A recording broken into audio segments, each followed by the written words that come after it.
Will Black Swan be too niche of a character? Does her kit limit her potential to be placed in more generic teams? Well, Black Swan, first of all, is a Wind Nihility character that has a very strong focus on applying Arcana Stacks to enemies by attacking them when they have multiple kinds of DOTs on them. She also provides some defense shredding and damage debuffs to enemies, increasing the team's overall damage. So with a kit like this, how exactly maximize its potential to get the most out of it? In this video, I'll do a deep dive on her entire kit, but there are still tons of questions about how she's going to operate because her kit is actually a bit more complicated than most other characters. So this is definitely the type of character where we have to wait and see how good her potential actually is, and how she's going to perform in game. I personally have a lot of hope for this character because without counting any of the DOT debuffs, she in general just has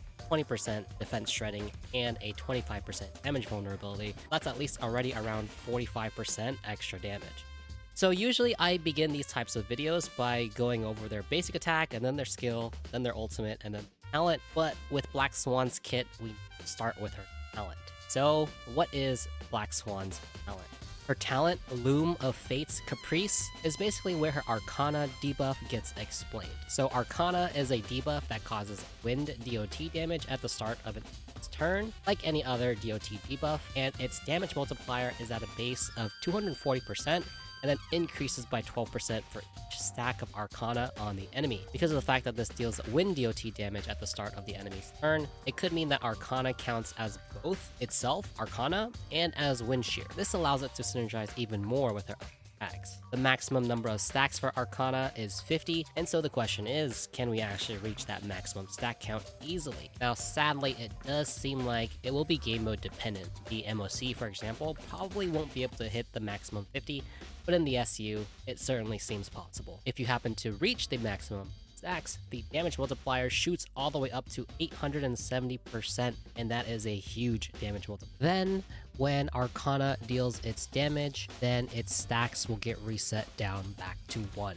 Now, additionally, to apply more Arcana stacks every time an enemy receives DOT damage at the start of each turn, there is a 65% base chance for them to be inflicted with another stack of Arcana. Do note that this is DOT damage and not DOT application. And then, only when Arcana deals damage at the start of an enemy's turn, then she will trigger additional effects based on the number of stacks inflicted on the target. When you have 3 or more, then it will deal Wind DoT equal to 180% of her attack to adjacent target with an extra 65% base chance to inflict Arcana onto them. When you have 7 or more Arcana stacks, then the dot damage dealt ignores 20% of the target's and adjacent target's defense. So obviously when it comes around to the enemy's turn, we want to make sure that they have at least 7 stacks of Arcana so they can maximize her talent. Now let's go ahead and move on to her basic attack, Percipient's Silent Dawn. Now this is not a typical basic attack. There are actually some effects to this. So firstly, this is going to deal wind damage equal to 60% of Black Swan attack to a single target enemy. This is at trace level 6.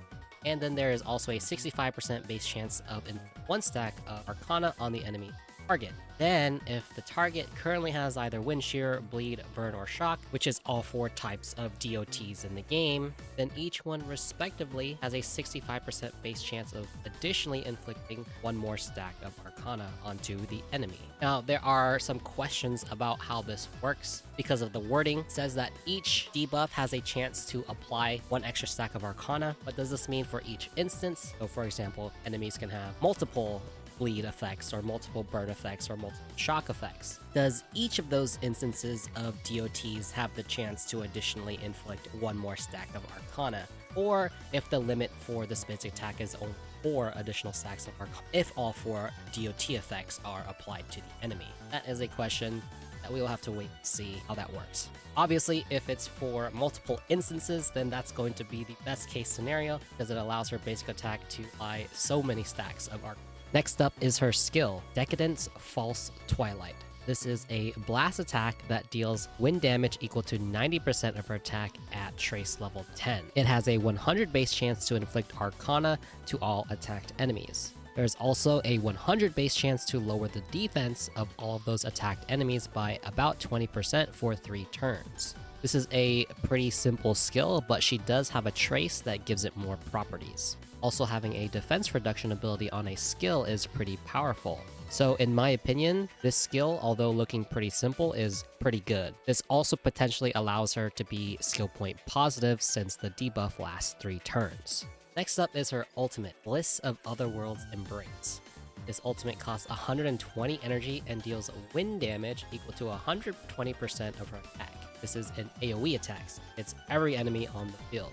This will inflict Epiphany onto all of the enemies for 2 turns. What Epiphany does is that enemies will now take 25% more damage, and the Arcana effects are now regarded as Wind Shear, Bleak Burn, and Shock effects. Question here is if it is regarded as all of those effects simultaneously. If so, then there is a lot of synergy. It allows her basic attack to potentially apply at least 4 stacks of Arcana.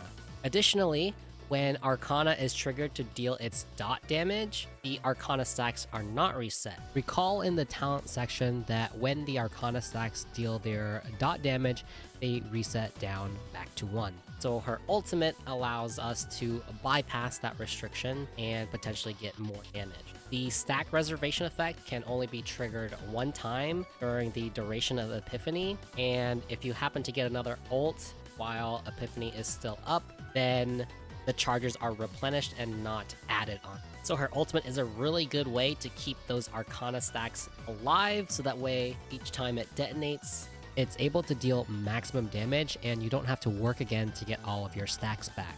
Next up is her technique. After using the technique, there is a 150 base chance to inflict Arcana to all. Then for each successful implant, it will attempt to apply another stack of Arcana until it fails. With each attempt, the base chance decreases by 50% of the previous successful chance. So in essence, this means you have 150% and 35% and 37.5%, and then 18.75%, and then 9.4%, and so on and so forth. So in practicality, most cases you'll probably get 1 or 2 stacks of Arcana at the start of a battle. Now let's go ahead and move on to her traces. Her first trace is Candle Flame's Portent, and it increases her damage by an amount equal to 60% effect hit rate, up to 72% max damage. This means that she'll want around 120% effect hit rate. This is the build that you're definitely aiming for. And the cool thing is 120% effect hit rate is the threshold we have to meet or to guarantee applications onto enemies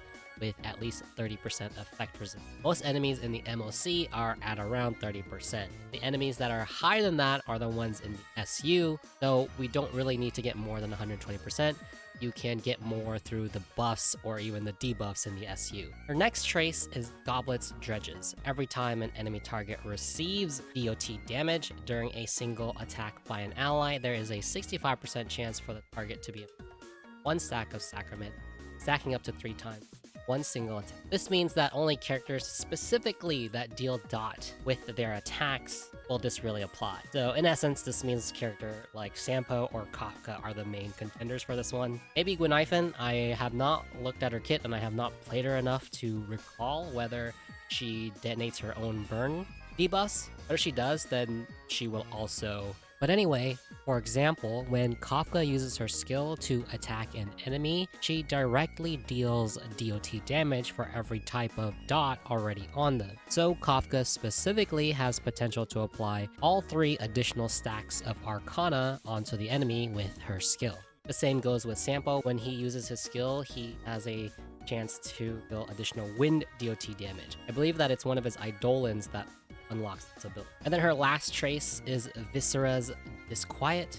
After using the skill to hit an enemy that has Wind Shear, Burn, or Shock, each of these debuffs respectively has a 65% base chance of additionally inflicting 1 extra stack of Arcana. So this is the trace that gives her skill some extra properties, and it synergizes pretty well with her ultimate if simultaneously Arcana now counts as all 4 of the dot effect. Additionally, the way that this thing is worded says that for each of these debuffs respectively, which is kind of hinting at the potential idea that this is a per instance kind of thing.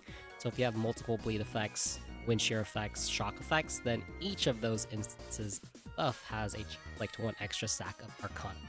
So that's pretty cool. It allows her skill to now apply more than just 1 stack of Arcana. enemy, because before it was just the one stack and then also onto adjacent enemy. And now Black Swan's minor traces, she gets 28% extra attack, 14.4% extra wind damage, and 10% effect hit rate. The goal is to hit 120% effect hit rate, and so 10% is covered here. That means you only need 110% from other sources like your relic substats and your Lightcone. Now, as I said before, Black Swan is definitely a situation where we need to wait and see how she's going to perform in game, because dot characters in general are kind of hard to predict. Speed plays a big role in determining their output, and the way that the enemies behave also plays a big role. The potential for getting high Arcana stacks is there, and her ultimate prevents it from resetting all the way down to 1 at least one time. Her ultimate is also on the average level for how much energy it requires, so her ultimate is definitely key to her game. And to recap the different ways to apply Arcana, her skill applies at least 1 stack of Arcana, and then since Arcana is regarded as all 4 types of DoT, then that's potentially another 4 stacks of Arcana. But we'll have to wait and see, since Arcana itself is actually only a single debuff. So since her skill is per debuff, it may actually end up being only 1 extra stack. But if you have multiple other debuffs, then that's 4 stacks of Arcana. So for example, in the SU, if you have the Nihility path, it'll apply all 4 DoTs. So you'll have Arcana, and then all 4 DoTs, and then that should be an extra 5. The same thing goes with her basic attack. The same questions are there, whether or not Arcana itself counts as all of the dot effects that will each give her 1 extra stack. Again, a wait and see kind of situation. And then her talent, whenever they trigger the DoT damage, they just get more stacks of Arcana. And presumably, this is all before Arcana itself actually procs. So when all of the DoT effects proc their damage, then you're going to get more stacks of Arcana before Arcana itself deals its damage. And then with her trace, her teammates are able to increase the amount of Arcana stacks on the enemy. But this of course means that you need to use characters that are doing dot effects. Luca, Sampo, Afka, I believe that those are all characters that have dot effects within their kit to increase the amount of stacks on the enemy. When I said that this character would be niche, she is indeed niche with some of her abilities because she needs those types of characters to increase and maximize the potential for her Arcana attacks. But she is still nonetheless applying a defense debuff and a damage vulnerability multiplier, regardless if the team has characters that deal dot in their kits. But at the very least, you get that. You'll just have weaker Arcana. The damage from Arcana is just going to be a bit weaker. Now, it's a very interesting design choice that Black Swan herself doesn't actually deal any T damage.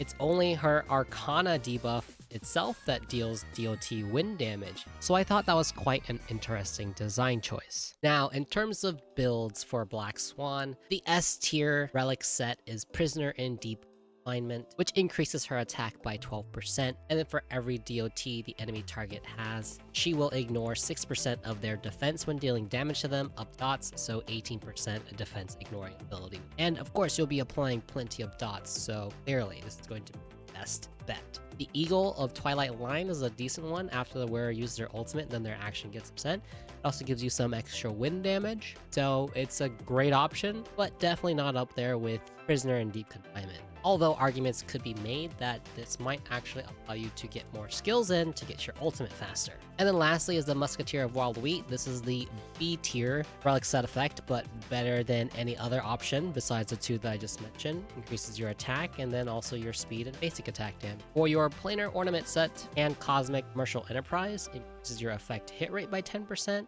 It also increases your attack by 25% of your current effect hit rate up to 20%. So you'll be building a lot of effect hit rate, so that means you'll easily be able to maximize the attack. Space Ceiling is similar. It's going to be 1% less than the Pan Cosmic set, but it's a better choice if your substats are better. And then Firmament Glamoth increases your attack and then also damage bonus if you can reach 160 speed. She does, however, get at least 72% damage bonus, and then on top of that, some extra wind damage, so attack may actually end up being the better stat to buff up Black Swan damage. This, of course, is not including if you are using a wind planar sphere. Nonetheless, still a decent choice if you have the substats for it. Now, in terms of Lightcone options, you'll definitely want ones that improve effect hit rate if your substats just aren't cooperating with your relics. So this means Eyes of Prey is a pretty decent choice. It will increase your effect hit rate as well as the dot damage that you deal. At S5, it's 40% effect hit rate and 48% extra DOT damage. Next one is before the tutorial mission starts. This was an early Lightcone that we got in the beginning of the game. This is Silver Wolf's 4-star Lightcone, but this is actually an absolute banger. Will increase your effect hit rate by 40%, and then when you attack defense reduced enemies, regenerate 8 energy. So that extra 8 energy on attacking an enemy is huge for Black Swan. This one might actually be a better choice than her signature Lightcone, at least in terms of just utility, maybe not damage. We'll have to kind of see how it performs. Next is In the Name of the World, which is Welt's signature Lightcone. This is kind of an because the effect rate only applies to the skill. Otherwise, you're just getting a damage boost to debuffed enemies. It's okay, it's got good base stats, but the effect on this is not that great for it. The Herder Shop Lightcone, Solitary Healing, also looking like a pretty good Lightcone. It will increase break effect, which unfortunately is not effect hit rate, but that's fine. And then when the user uses their ultimate,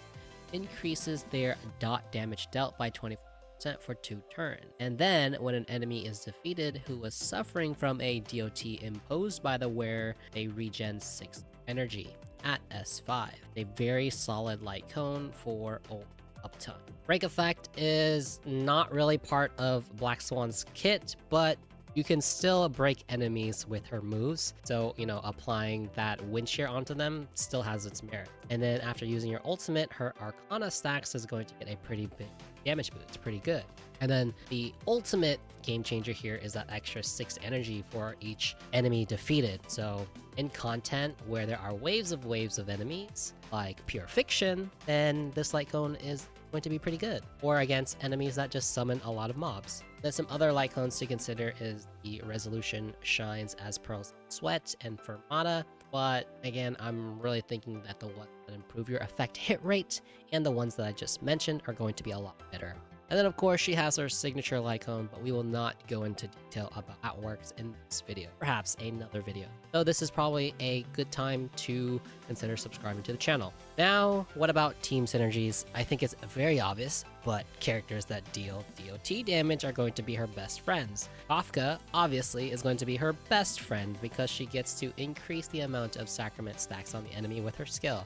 And then other DOT characters, Luca, Sampo, and Gwynaifen. But this does not mean that she is totally tied to dot characters. The point of this character is to find out if she is indeed a very niche character. And in my opinion, yes, she is niche, but she still has value to be placed on generic teams. She of course applies damage vulnerability and defense shred, and that is fairly generic. So you can still, for example, bring her into wind weak matchups to get value out of the defense shred and the damage vulnerability, in my opinion. Obviously, it just means that your Arcana Stacks are going to be weaker in these types of teams because you're not bringing dot characters to help increase the amount of Arcana Stacks. And so that's going to do it for this video. And so if it wasn't clear, I do think that Black Swan is a niche character, but I don't think that that is a bad thing because after all, niche characters do what they do the best. And in general, jack of all trades characters, they do good things, but not the best. And like I mentioned before, Black Swan does in fact have some generic abilities, the defense shred and the damage vulnerability. I really do think that she'll work just fine in generic teams, and just as a generic debuffer. I think a lot of people are just putting too much focus on the Arcana part of her kit, which is really strong, but I think that's just another component to her debuffs. It's just how she deals more damage to the enemy. If you have a team that can carry you in the damage department, you don't really need the Arcana to deal its damage because you're applying so much defense shred and some damage vulnerability where those DPS characters can really just take off. So in other words, niche to completely maximize her, but not so niche where she's completely useless in generic teams. Anyway, I hope this video helped you out, and I'll see you guys in the next one.